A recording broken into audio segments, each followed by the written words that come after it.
Donc bienvenue du coup sur ce podcast 8 sur 365, la suite un petit peu du podcast d'hier. Donc si tu n'as pas écouté le podcast 7, je t'invite à l'écouter avant pour que tu puisses comprendre un peu mieux le podcast d'aujourd'hui, même si je pense que tu vas le comprendre, tu vas pouvoir voir la suite et voilà, mieux comprendre par rapport à ton cheval. Donc aujourd'hui on va parler de la fermeté versus la clarté. Donc hier, je parlais des règles que je mettais en place en tant que leader pour apporter paix et sécurité au cheval, mais aussi à nous. Donc les personnes, elles ont parfois du mal à comprendre, justement, j'en parlais aussi hier, ce que veut dire fermeté. Elles imaginent que fermeté, c'est se fâcher. Ça, c'est vraiment un raccourci que je vois qui, à chaque fois, me donne des sensations corporelles parce que pour moi, ce n'est pas le cas. Pour moi, pas du tout, c'est justement le contraire. Je m'explique. Le cheval, il a des besoins et j'ai des besoins. Et donc, je vais être ferme sur le fait de combler mon besoin, tout simplement. Donc, je vais être ferme sur cette idée, je veux que mon besoin soit comblé. Mais pas ferme au niveau de la stratégie. Par contre, je suis ferme parce que je ne vais pas laisser tomber mon besoin. Donc, je m'explique. Je suis à cheval et mon cheval est au trot. Je veux qu'il repasse au pas. Et il ne me répond pas. Il me snob. Il ne respecte pas la règle numéro 1 dont on a parlé dans le podcast 7.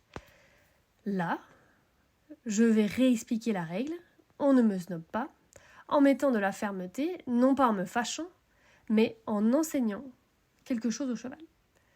En tant qu'éducateur de votre cheval, si vous vous énervez ou que vous le jugez, vous faites ce que vous reprochez en fait aux enseignants d'école de faire par exemple. J'entends beaucoup de personnes critiquer, mais en fait, elles-mêmes, face à leur cheval, quand je les vois, elles font la même chose que ce qu'elles critiquent chez les autres. Donc, est-ce qu'à ce moment-là, quand le cheval ne répond pas, on monte crescendo avec le stick, ça peut arriver? Oui, parce qu'on veut que le cheval, on le remette dans son corps, on veut qu'il nous écoute, mais on va être ferme et sans émotion. On est très calme quand on le fait. Il y a une citation qui dit avoir une main de fer dans un gant de velours, c'est un peu le même principe. Donc reprenons l'exemple. Mon cheval ne me répond pas quand je lui dis de repasser au pas. Mon besoin de sécurité, là, n'est pas comblé. C'est dangereux. Un cheval qui ne répond pas quand tu es au trot et que tu repasses au pas, tu sais très bien, tu es sur la route, il y a des voitures qui peuvent passer, un vélo, etc. C'est dangereux. Donc là, moi, dans ma tête, je vais être ferme dans l'idée de combler mon besoin de sécurité. Donc, je vais le combler. Donc, c'est ce qu'on appelle le leadership dominant à ce moment-là. Donc là, je vais être ferme en disant au cheval de repasser au pas avec une autre façon de demander que la première. Est-ce que la fermeté est violente? Est-ce que je vais le gronder de ne pas avoir répondu tout de suite? Non. En fait, le leadership dominant, c'est pas comme la domination. Le leadership dominant, on va aller au bout du truc. Parce qu'on est leader dominant, donc on va pas lâcher. Je veux combler mes insécurités, je vais le faire. Donc c'est ça la différence avec des autres types de leadership qu'on peut avoir. Où certains, on va pouvoir lâcher temporairement quelque chose, et puis voilà, bref, on en parlera plus tard. Là, non. Dans ce leadership-là, c'est dominant. Mais ça ne veut pas dire qu'on est dominant ou on va... Parce que du coup, entre leader dominant et dominant, il y a une différence. Il y a le mot leader entre les deux. Donc, qu'est-ce que je vais faire? Par exemple, je vais lui demander d'une autre manière. Donc j'étais au trot, j'ai dit marcher. Mon cheval n'est pas repassé au pas quand j'ai dit marcher. Et je vais lui demander, par exemple, avec mon corps. Donc déjà, le fait de demander avec mon corps, mon cheval sent quelque chose. Ça marche pas, je vais pouvoir utiliser mon stick ou les rênes, puis on monte avec des rênes. Donc quand on a un filet, avec le filet. Le contact, en fait, va l'aider à répondre, car ça va le ramener dans son corps. Voilà. Donc on le reconcentre, en fait. Parce que quand le cheval répond pas, il peut être parti à penser à autre chose, à regarder un truc, être focus sur un truc et d'avoir des difficultés à revenir, en fait, sur nous pour répondre. S'il ne répond pas du tout, ça peut arriver, je vais aller au bout, de toute façon.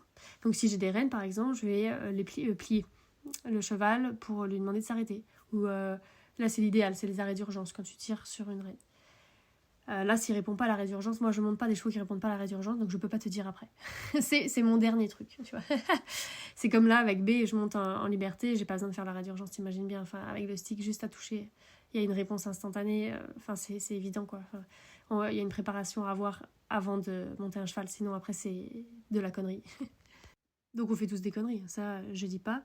Mais du coup moi, étant donné que je suis professionnelle et que je connais, je vais pas aller faire ça, tu vois. Donc une fois que ça s'est arrivé, donc imagine, ça arrive, tu vois, je suis obligée d'utiliser l'arrêt d'urgence, tu vois, j'ai des chevaux que je prends en débourrage, rééducation, tout ça, donc ça peut arriver, tu vois. Y a tellement d'étapes à faire que ça peut m'arriver d'aller un peu plus vite que les étapes que je sais pourtant, que je connais, mais voilà, par rapport au temps, par rapport à une certaine pression que j'ai pu me mettre ou que je me mets des fois, je sais pas trop pourquoi, tu vois, je suis pas Bouddha non plus. Et donc du coup, imagine, voilà, ça m'arrive, et je vais pas continuer dans ces conditions. Tu vois, si je vois que le cheval, il me snobe une fois, c'est qu'il y a une raison en fait. Et donc je vais aller voir. Donc par exemple si je suis en balade, là j'arrête. Je descends, je vais refaire à pied si voilà, tu vois, je vois qu'il me snob monter, je vais pas me mettre en insécurité, je vais finir la balade à pied, puis je vais retourner par contre bosser. Et là je vais lui réapprendre la règle si elle est pas claire. Tu vois, je vais voir si c'est ça qui est pas clair, tu vois. Et si elle est claire, je vais voir qu'est-ce qui fait qu'il n'est pas en capacité de l'appliquer. Tu vois, parfois, toi, c'est pareil, c'est clair pour toi un truc à faire, mais en fait, c'est juste qu'émotionnellement, tu peux pas le faire. Tu vois, t'es pas là, tu peux pas, quoi, en fait. Et donc là, je vais aller retravailler au niveau de ses émotions. Je vais aller voir quel est son besoin qui n'est pas comblé. Je vais voir s'il n'y a pas un problème au niveau de mon leadership dans un exercice particulier ou dans un thème particulier. Voilà, parce qu'il n'a pas ses focus. Est-ce que ses focus sont vraiment équilibrés? Est-ce qu'il comprend vraiment bien qu'on peut les changer? Est-ce que le focus leader est vraiment bon? Enfin, tu vois, je vais aller vérifier un peu tous ces trucs-là, voir est-ce qu'il n'y a pas un truc que j'étais un peu vite ou voilà, tu vois. Donc, en gros, je vais pas être ferme, tu vois, toute la balade avec un cheval qui me snob. Tu vois, je vois des fois des gens, toute la balade, ils vont se battre en fait avec leur cheval pour dire « me snob pas, regarde-moi, sois là », etc.